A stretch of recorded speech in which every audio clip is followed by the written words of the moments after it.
Hi everybody, welcome to Shell Lectures. So in this video we'll be dealing with chemical equilibrium part 1. So the basic things we'll be looking at in this part.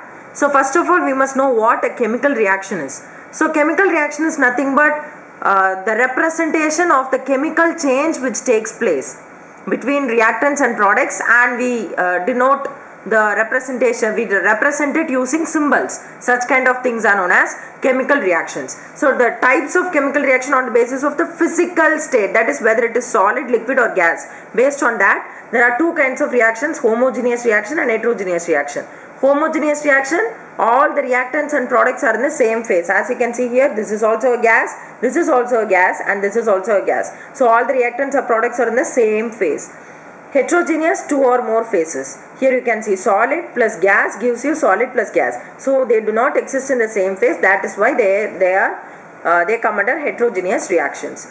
On the basis of speed, we can tell fast reactions and slow reactions. So fast reactions are generally ionic reactions. That is, the reaction which takes place between ions is much faster. So they come under fast reactions category. For example, HCl plus NaOH. Here the reaction between Na plus ion and Cl minus ion, and H plus ion and OH minus ion, that is the cation and anion. The reaction between the ions in this reaction gives rise to these products. So here the reaction is very fast and the rate determination is impossible. That is, you can't determine the rate, that is how fast this reaction takes place. You can't actually determine the speed, but these ionic reactions generally come under fast reactions. But slow reactions are actually molecular reactions. For example, hydrogen plus iodine molecule will give you hydrogen iodide. Here you can determine the rate, and the reactions are really slow. So ionic reactions are fast in nature, molecular reactions are slow in nature. On the basis of heat, we already know, we have been learning this. So exothermic reaction is heat is evolved or heat is released. Okay, so our reactant gives product and heat is released in the product side. Okay, so it is represented in kilocalories, and the delta H here is negative. For exothermic reaction, change in heat is negative, that is delta H is negative. Endothermic heat is absorbed. Okay, so R gives P minus X calories, or you can bring it here and write R plus X kilocalories gives you P. So heat is absorbed and the product is given out. So here delta H is positive. So for exothermic, delta H is negative. For endothermic, delta H is positive. On the basis of direction, reversible reaction in which the products can be converted back into reactants. That is, this becomes this, and this again becomes this, and this. The same thing goes on happening. That is why we have given a arrow here. Can you see that? A double-headed arrow which represents reversible reaction. And this is also another reaction. And hydrogen plus iodine gives hydrogen iodide is also another reaction. Here it proceeds both in the forward as well as in the backward direction. It is possible only in a closed container.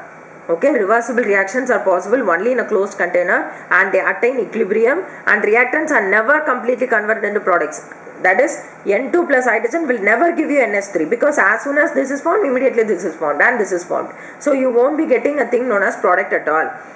Neutralization reaction. All the neutralization reactions come under reversible reactions except strong acid and strong base. Here you can see a weak base, that is ammonium hydroxide. So these kind of neutralization reactions come under reversible reactions. So now let us know about irreversible reactions. Irreversible reactions, a chemical reaction in which the products cannot be converted. Okay, so here you can see AgNO3 NaCl gives AgCl plus NaNO3, and these two products cannot be brought back into these reactant. Okay, so the form of the products can't be changed back into that of the reactant. So those kind of reactions are known as irreversible, or the reactions which cannot be reversed. It proceeds only in one direction, that is, it proceeds only in this direction, the forward direction. The backward direction is impossible, and it's possible in an open container only. Okay, and they never attain equilibrium, because once this is formed, that is formed, that's it. The products, the reactant part, once again it won't come.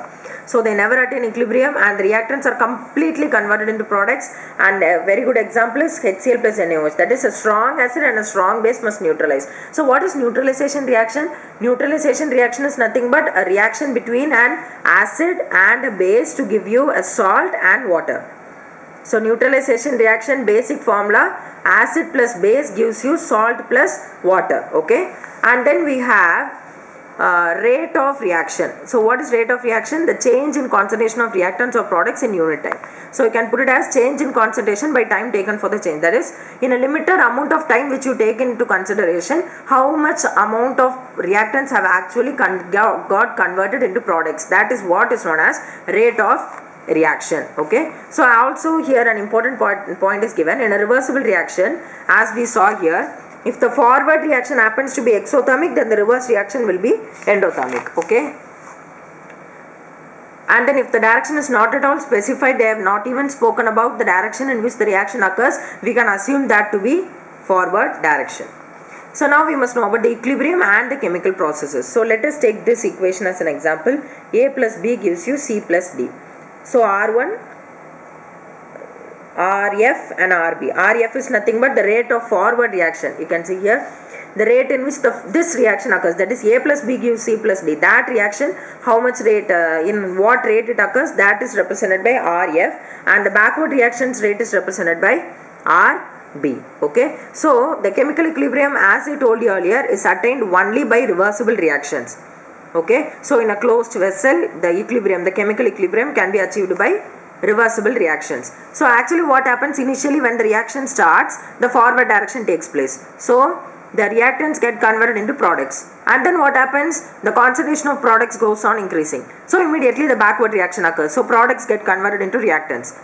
So this rate goes on like this, forward to backward, then backward to forward. So it goes on like this, and at one point the rate in which the forward reaction takes place becomes equal to the rate at which the backward reaction takes place. As you can see here, rate of forward reaction becomes equal to the rate of backward reaction. That is how fast the forward reaction takes place. The same speed is also experienced by the backward reaction. At that point, equilibrium is achieved. So here you can see equilibrium is achieved. This is the rate of backward reaction and this is the rate of forward reaction.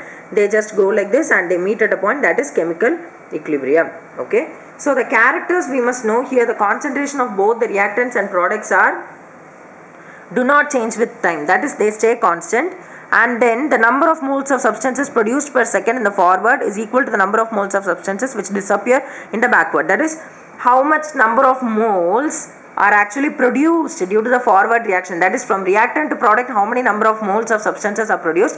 They completely disappear when they come to the backward reaction. And then the third point, it's dynamic in nature, that is it appears to be stopped, but actually it takes place in both directions. That is, though it appears to be like it is stopped, but it goes on, it continues its process in both the directions. And then the equilibrium can be achieved from both the sides. You can't tell that only from forward reaction the equilibrium can be achieved or backward reaction equilibrium can be achieved. Okay, because both of them have similar concentration and the concentration is also constant.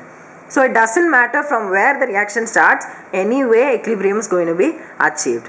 And then equilibrium is not affected by the presence of a catalyst. That is, if a catalyst is present, equilibrium is not like that. It only reduces the time which is taken to achieve the equilibrium. Catalyst only does this thing, that is, it reduces the time necessary to achieve the equilibrium. Also, the properties like temperature, concentration, color, density and all don't undergo any change. And then we have two kinds of equilibrium here, as we learned about reactions also. Homogeneous equilibrium, all of them are in the same phase. Heterogeneous equilibrium, they are in different phases. Solid gas, here liquid. And then we have to know about active mass. So active mass is nothing but the term active mass refers to the concentration of the reactants. Okay, that must be expressed in moles per liter. That's why it's also a molar concentration. Actually, it is represented in square bracket. It's nothing but the concentration of the reactants expressed in moles per liter, molar concentration, or if it is gas, then pressure of the gas. So either it should be moles per liter or it should be pressure of gas. Okay. So the formula is number of gram molecules divided by volume in liters. So the formula for active mass is number of moles by volume in liters. And then we have number of moles by volume in liters, that is generally the formula for concentration, and this is also molar concentration only. And then we write the formula for number of moles, that is weight by molecular weight into volume. So you can represent it like that, W by molecular weight into volume in liters, and then if you change it into milliliter, then 1000 will get added up at the numerator. So The solids and pure liquids, the active mass is 0 because they are always going to be constant, because their density or their molecular weight never changes, right? So they are intensive properties. So the active mass of solids and pure liquids is always constant, whereas for gaseous substances it's not like that. Okay, the number of molecules present per unit volume, that is this formula we have seen, no? The number of molecules which are present, it varies with change in the volume of the vessel. That depends upon the vessel which you take. Okay, so it depends upon the vessel which you take. So based on the volume, the active mass will also be changing.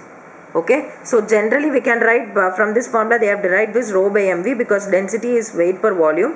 So you can simply write active mass is equal to density by molecular mass of the substance. Okay, so that's it for this video. Soon I'll be meeting you with a lot of other videos. Subscribe to my channel if you have not done so far. Like and share this video to whomever you know. Thank you so much for watching.